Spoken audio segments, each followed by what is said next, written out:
کیا منتخب وزیر اعظم کو گھر بھیجنے کا راستہ بند نہیں ہوا؟ پارلیمان آزاد ہو گئی تو میثاق جمہوریت نافذ کر کے دکھائیں۔ مظہر عباس کا کالم۔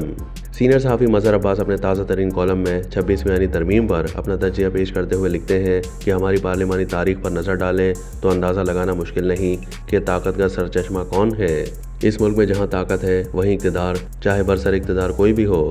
میں نے بڑی کوشش کی کہ 26ویں آئینی ترمیم میں اس نقطے کا جواب تلاش کروں، مگر بات پارلیمان سے شروع ہو کر عدلیہ پر ختم ہو گئی۔ رات کے اندھیرے سے صبح کے اجالے تک بڑی دھواں دار تقریریں ہوئیں۔ ایک چیف جسٹس سے لے کر دوسرے چیف جسٹس تک سب کو ذمہ دار قرار دیا گیا جمہوریت کو ڈی ریل کرنے کا۔ کیا افتخار چودھری اور کیا ثاقب نثار! کاش تو الفاظ میثاق جمہوریت کی اصل وجہ بھی ادا کر دیے جاتے۔ یہ کیوں ہوا تھا اور آج جو حکومت قائم ہے کیا ایک آزاد غیر جانبدار انتخابات کے نتیجے میں قائم ہوئی ہے؟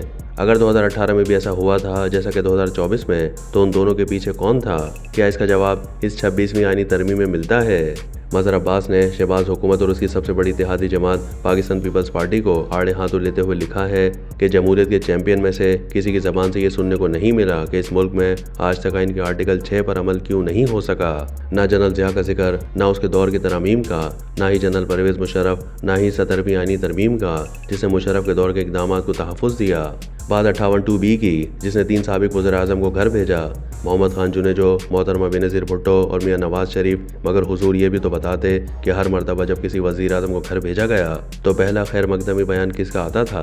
1954 سے لے کر آج تک اگر اس ملک میں جمہوری نظام ڈی ریل ہوا ہے تو اس کی ذمہ داری طاقتور اسٹیبلشمنٹ اور عدلیہ کے کٹ جوڑ کو تو دی جا سکتی ہے، محض ایک ادارے کو نہیں، اور جس کی سہولت کاری میں اس وقت کی سیاسی قوتیں رہی ہیں۔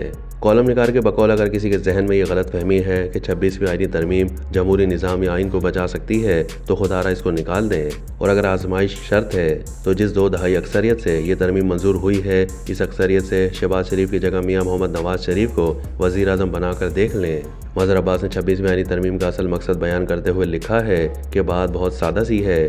اس ترمیم کو لانے کی ڈیڈ لائن 23 اکتوبر تھی، وگرنہ اتنی جلد بازی 18ویں ترمیم میں تو 9 مہینے لگ گئے تھے، اور ظاہر ہے اس کی بنیادی وجہ موجودہ چیف جسٹس قاضی فائز عیسیٰ کی رخصتی اور جسٹس منصور علی شاہ کی بحیثیت چیف جسٹس تقرری تھی۔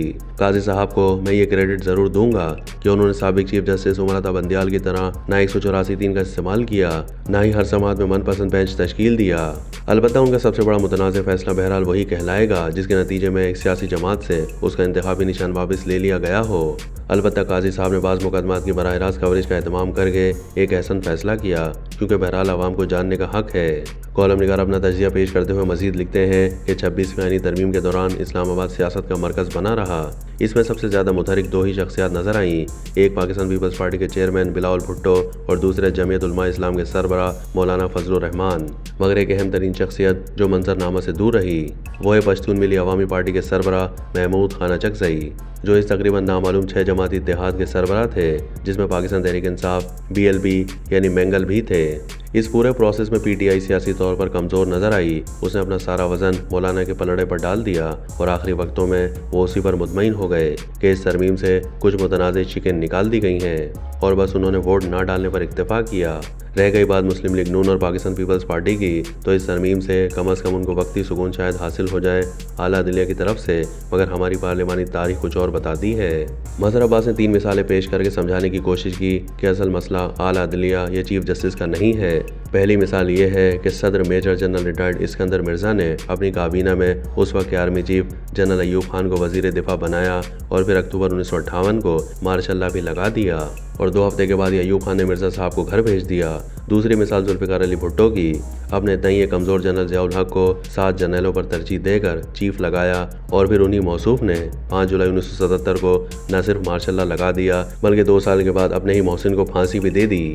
تیسری مثال جنرل پرویز مشرف کو 3 جنرلوں پر ترجیح دے کر سابق وزیر اعظم نواز شریف نے آرمی چیف لگایا، اور سال بھر میں ہی مشرف صاحب نے یہ احسان اتار دیا 12 اکتوبر 1999 کو۔ اب ان تینوں حضرات کو اپنے غیر آئینی اقدامات کو تحفظ دینے کے لیے من پسند عدلیہ اور چیف جسٹس لانے پڑے۔ جس نے اس عمل کا حصہ بننے سے انکار کیا وہ گھر گیا۔ اسی لیے تاریخ آج ان ججوں کو اچھے الفاظ میں یاد کرتی ہے۔